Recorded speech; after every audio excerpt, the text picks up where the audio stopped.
In Chicago, a sandwich is never just a sandwich. A stack of pastrami on rye, steaming and fragrant, is a story.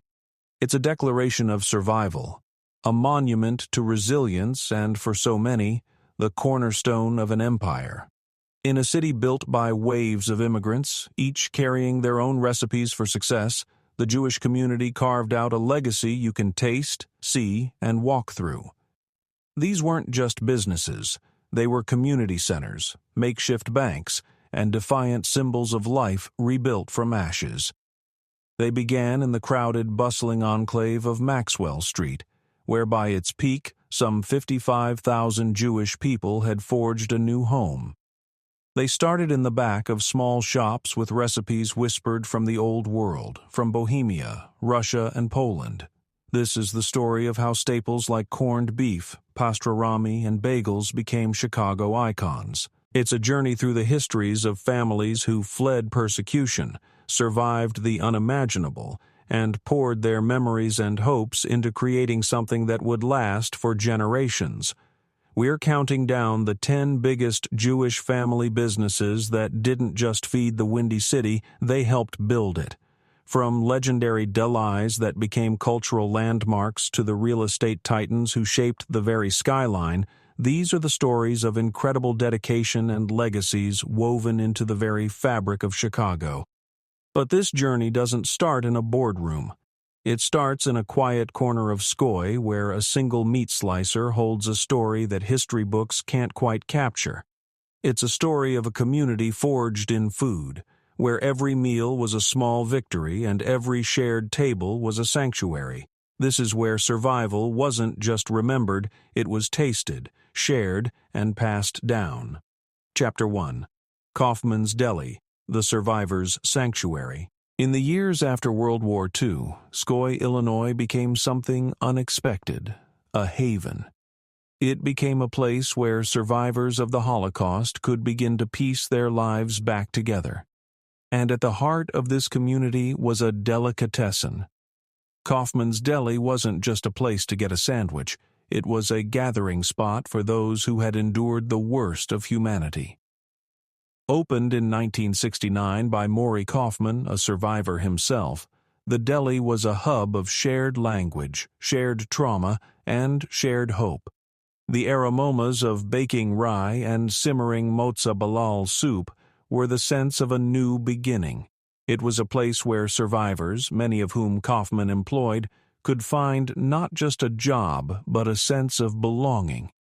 For over 30 years, the deli has been in the hands of the Dworkin family, with Bea Dworkin taking the helm after Maury Kaufman. She has fiercely protected its legacy, ensuring that the recipes, the very essence of what Grandma made, remain untouched. Kaufman's is famous for its Midwestern-style bagels, which are known for their use of caraway seeds, but its soul is in the classic Ashkenazi fare, the towering corned beef sandwiches, the comforting kugel, and the soul-warming soups. The deli's resilience was put to the ultimate test in 2011 when a devastating fire tore through the building. For a community that had already lost so much, the potential loss of Kaufman's felt like another cruel blow. But that Dworkin, with her mother Judy's support, made a defiant choice. They would rebuild. It was a declaration that this institution was too important to let go. The rebuild Kaufman's reopened, a testament to the families and the community's unbreakable spirit. Today, a piece of that history is honored at the Illinois Holocaust Museum. An exhibit titled "I'll Have What She's Having" explores the profound role Jewish delis played as lifelines for survivors, and there on display is Baby Bertha, the original meat slicer from Kaufman's. It's a humble machine, but it represents countless meals served, countless stories shared, and a community that rebuilt itself one slice of pastrami at a time. More than a restaurant, Kaufman's remains a living memorial, a place where the legacy of survival is honored with every single order. Chapter 2. Hungarian Kosher Foods, a bastion of tradition. Just a few miles away, another Skokie institution stands as proof of how food can preserve heritage and rebuild a life. For over 45 years, Hungarian Kosher Foods has been a cornerstone of Chicago's kosher community. Founded by Holocaust survivors Sandor and Margaret Kirsch, their story is one of profound loss and unwavering faith. Growing up in Hiddick homes in Czechoslovakia and Hungary, their childhoods were filled with the rich smells of Shabbat meals, chicken soup, kreplas, and paprikash. After surviving the war, keeping kosher wasn't just a religious rule for Sandor and Margit. It was a vital link to the families and the world they had lost. In 1973, they acted on a revolutionary idea. At a time when running a kosher household meant a trip to the bakery, then the butcher, then the grocer, Sandor Kirsch saw a better way. He purchased a market on Devon Avenue and later moved to a massive 25,000-square-foot space in Skoye, creating America's first all-kosher supermarket. He even trademarked the slogan, "All kosher, only kosher." It was a game-changer for how kosher families shopped. Hungarian, as it's affectionately known, became famous for its quality, especially its sausages and hot dogs, which have earned a cult-like following. For decades, the Kirsch family, including their children, Ira and Lynn, ran the store, ensuring their parents' vision endured. But time brings change. When the Kirsch children reached their 60s, they decided it was time to sell. But on one condition, the new owner had to keep all 40 employees, preserving the family feel of the business. In 2018, the store was sold to Orion Azula, the owner of a kosher market in Florida, who promised to maintain Hungarian's role as a community mainstay. Even with new ownership, the heart of Hungarian Kosher Foods remains. It's more than a grocery store. It is the living legacy of Sandor and Margaret Kirsch, a place built on the belief that food is memory and sharing a kosher meal is an act of defiance, remembrance, and continuity. Chapter 3. Celig's Kosher Deli, a love story on rye. The story of Celig's Kosher Deli is really a love story, one that began in the chaos of post-war Europe and found its home in a Chicago deli. Miriam and Celig Spun were both survivors of the Holocaust. They found each other not in their native lands, but in New York after immigrating in 1947 in a new country surrounded by echoes of all they had lost. They found each other. Their journey then took them to Israel for 9 years, where they helped build a new nation while rebuilding their own lives. But their story would ultimately be written in Chicago. In 1961, they got into the grocery business on Devon Avenue, a bustling artery of Jewish life. After running a supermarket for a decade, they sold it in 1971. The call of the food business, however, was too strong to ignore. In 1982, they opened Celig's Kosher Deli, a hybrid spot that combined a classic deli counter with a grocery, perfectly serving the community's needs. Celig's, as it's affectionately known, was more than a business. It was the culmination of a life's journey. It was a place where the Spun family's resilience was on full display. Like Kaufmann's and Hungarian, it was part of a network of survivor-founded businesses that gave the community more than just food. They provided a space for connection. The story of Miriam and Celigpun is a powerful reminder that behind the counter of so many of these delis were people who had witnessed history's darkest chapters. For them, the simple act of slicing brisket or serving soup was an affirmation of life. It was a way to plant roots in a new city, build a family, and create a legacy defined not by what was lost, but by what was lovingly and defiantly built anew. Chapter 4. Manny's Cafeteria and Delicatessen, the Political Power Lunch. If Chicago has a political canteen, a place where mayors, governors, and even presidents eat, it is Manny's Cafeteria and Delicatessen. It's been called the second most likely place to see local politicians after City Hall. Former Governor George Ryan remembered getting a call from Nelson Mandela while he was right here in the middle of a corned beef sandwich. This isn't just a deli.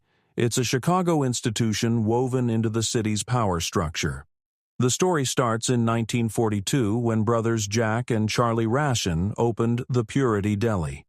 After the war, Jack bought a restaurant called Sonny's near the chaotic Maxwell Street Market. In a move of pure, brilliant thrift, he decided to rename it Manny's after his son Emmanuel. Why? Because that way he only had to pay to replace 2 letters on the sign. That son, Manny Rashin, eventually took over and in 1964 moved the cafeteria to its current home on Jefferson Street. Today, the deli is in the hands of the 3rd and 4th generation, Ken and Dan Rashin.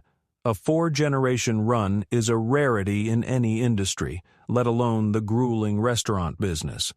Dan Rashin is there every day, overseeing the line, a constant presence, making sure his great-grandfather's legacy remains intact.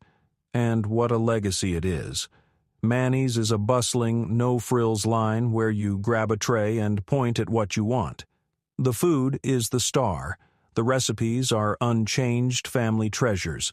The corned beef and pastrami are legendary, piled high on rye. But true fans will tell you about the noodle kugal, a sweet, comforting casserole of egg noodles, cheese, and a crunchy cornflake topping. What's fascinating is how Manny's has evolved. It started by serving a mostly Jewish clientele. Today, Dan Rashin estimates only about 10% of their customers are Jewish. Manny's has become a beloved spot for all Chicagoans. It's a place where construction workers, lawyers, and politicians all stand in the same line. That community spirit was on full display during the CO-19 pandemic, when Manny's gave away 1,000 free sandwiches and again when they offered free meals after a lapse in SNAP benefits. Manny's is more than a family business. It's the city's family dining room. Chapter 5. New York Bagel and Bay, the 24-hour carb haven.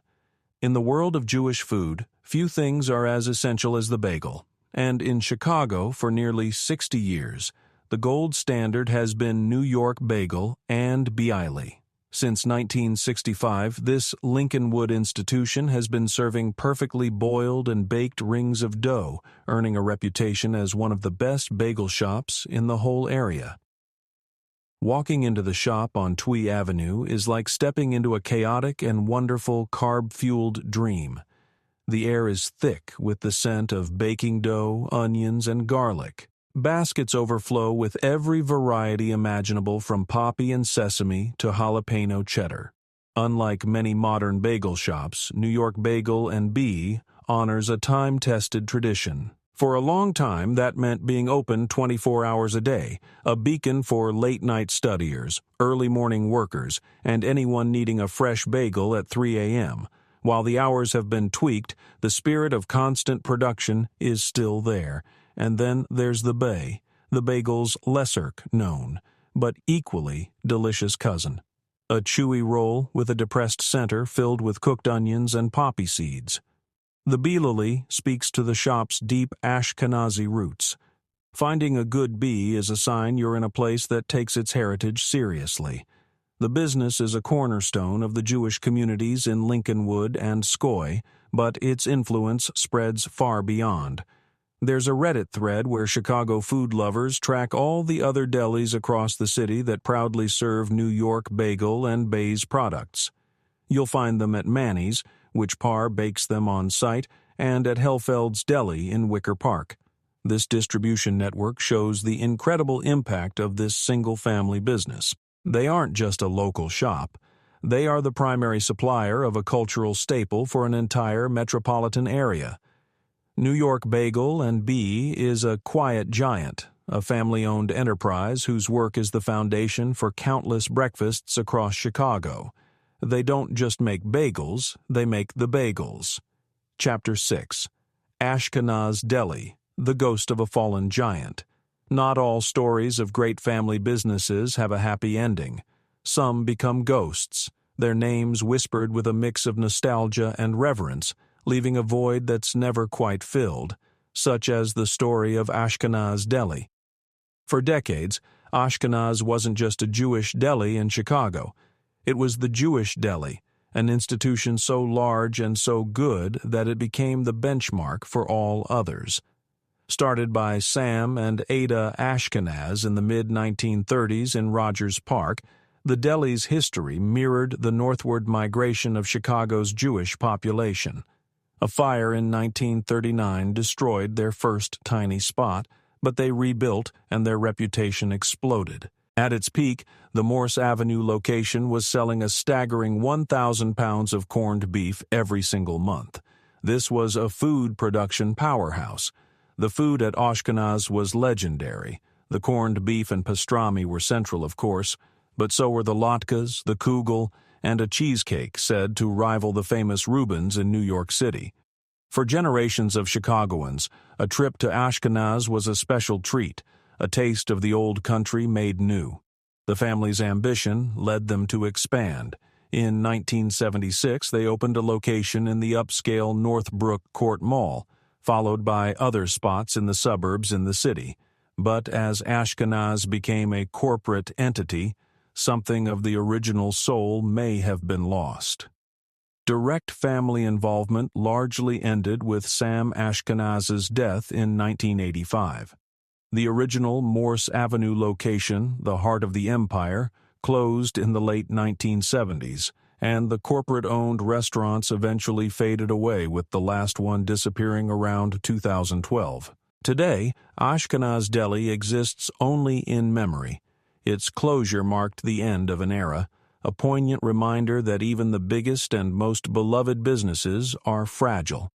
The story of Ashkenaz is a cautionary tale, but it's also a testament to the incredible impact one family had on Chicago's culinary landscape. They set a standard that is still missed to this day. Chapter 7. Milk Pail and Deli. The Kosher Evolution on Devon.